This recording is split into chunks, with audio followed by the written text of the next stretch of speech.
আরে বন্ধু আসুন চলে যাব, চারটা কাজ মনে আছে তো? যদি সফল কাম হতে চাই, 1 নাম্বার চলে গেলাম ঈমান, এটা নিয়ে আর কথা বলবো না।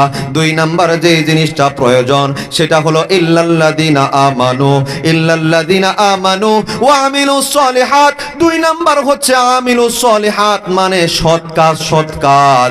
আপনি যদি ব্যর্থ হওয়ার থেকে সফল হতে চান, ক্ষতিগ্রস্ত থেকে যদি লাভবান হতে চান, আল্লাহর জাহান্নাম থেকে যদি জান্নাত পর্যন্ত পৌঁছে যেতে চান, আপনার 2 নাম্বার যেই কর্মসূচিটা পালন করতে হবে, যেই কাজটা করতে হবে, সেই কাজটার নাম হলো সৎ কাজ। এটা আওয়াজ দেয়া বলেন না সুবহানাল্লাহ। খারাপ লাগে বাবা? বলেন না খারাপ লাগে? বলবো কিছুক্ষণ? আসেন শুনি আমরা। ওয়া আমিলুস সলিহাত, সৎ কাজ। এবার একটা পেজ আপনাদেরকে মাইরা দিই, দেখেন। বলেন তো নামাজ পড়া কি? আরে বাবা